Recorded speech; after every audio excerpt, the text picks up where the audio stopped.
It's 3 p.m. in New York, noon in Los Angeles, 8 p.m. in London, midnight in Dubai. And somewhere, someone is asking, wait, what time is it in Tokyo right now?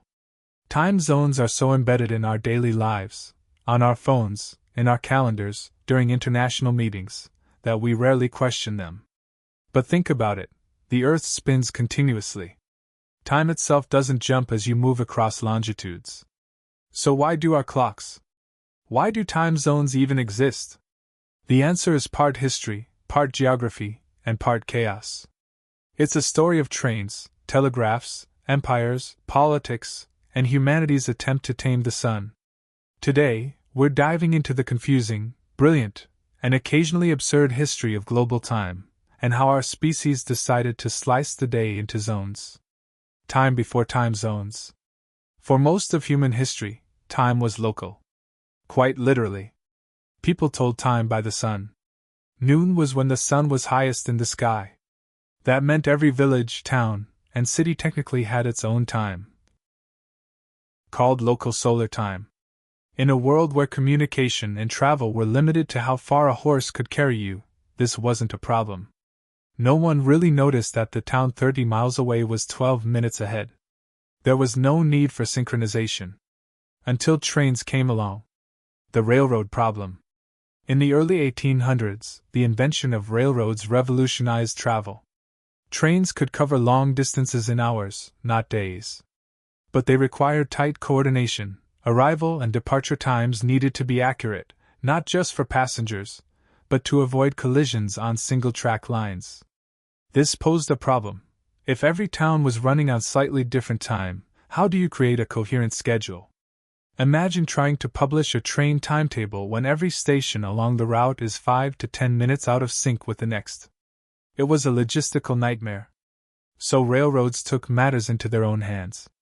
In Britain, the Great Western Railway adopted London Time, Greenwich Mean Time, or GMT, for all its stations. Over time, other railway companies followed suit.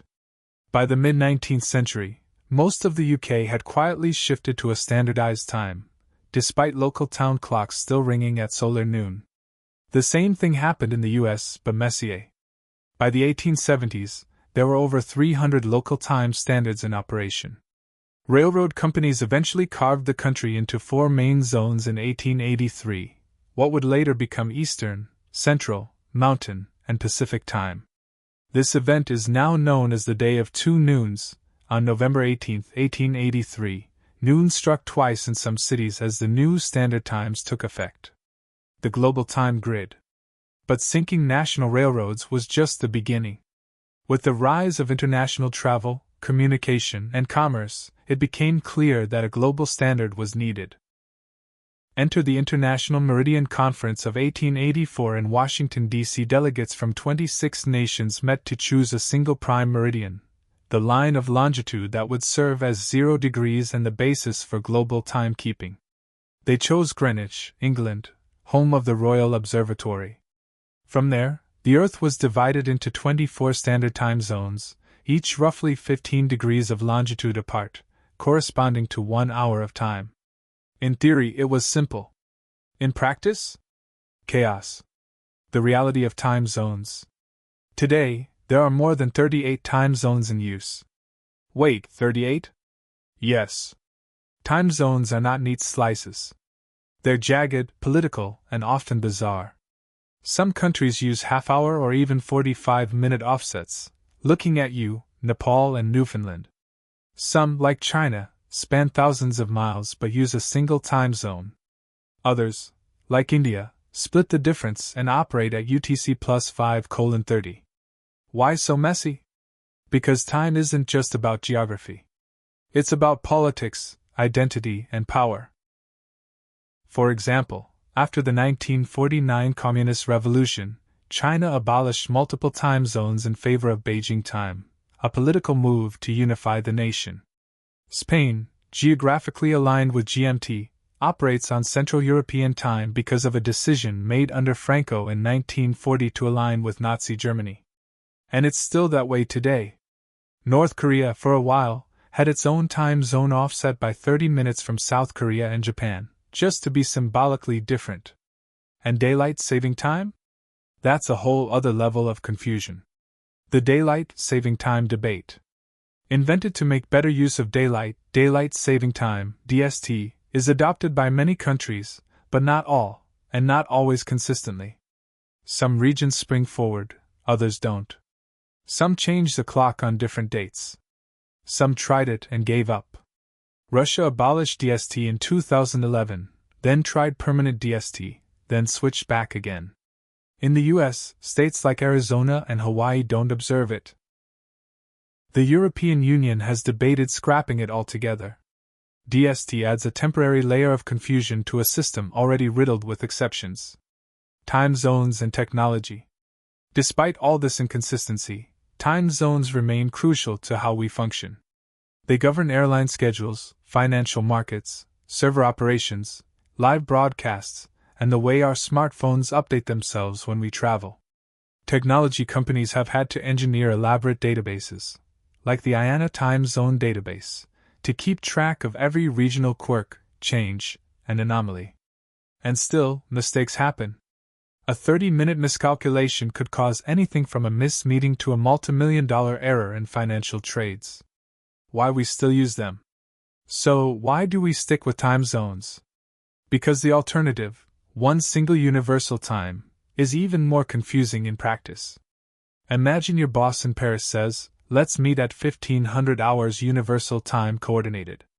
That's fine if everyone's trained in Coordinated Universal Time, UTC. But most people don't think that way. We live by the sun. We wake up in the light, sleep in the dark, and organize our lives around local daylight. A single global time would ignore that fundamental human rhythm. So we live with the mess. Because it's a mess that makes sense to us. Final thoughts. Time zones are a perfect example of how humans engineer structure into the natural world, and then adapt it to our own messy realities. They're based on the rotation of the Earth, yes, but they're also shaped by war, colonization, industry, nationalism, convenience, and pride. We didn't design them to be perfect. We designed them to work well enough. And for all their quirks, they do. They let us schedule Zoom calls across oceans, sync stock exchanges across continents, and watch the Olympics in semi-real time. But maybe the most interesting part of time zones is what they say about us. We're creatures trying to impose order on something vast and indifferent. We measure, divide, and label the sky. Not because the universe demands it, but because we do. Because shared time means shared reality. It means we can meet, connect, collaborate, even if we're thousands of miles apart. So next time you're fumbling with a world clock app or wondering why your flight arrives yesterday, just remember, time zones aren't natural. They're a brilliant, maddening human invention.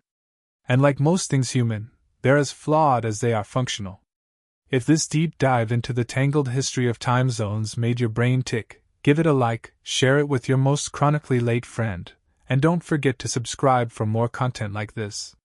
Have you ever gotten seriously confused by time zones? Or do you have a favorite weird time zone fact?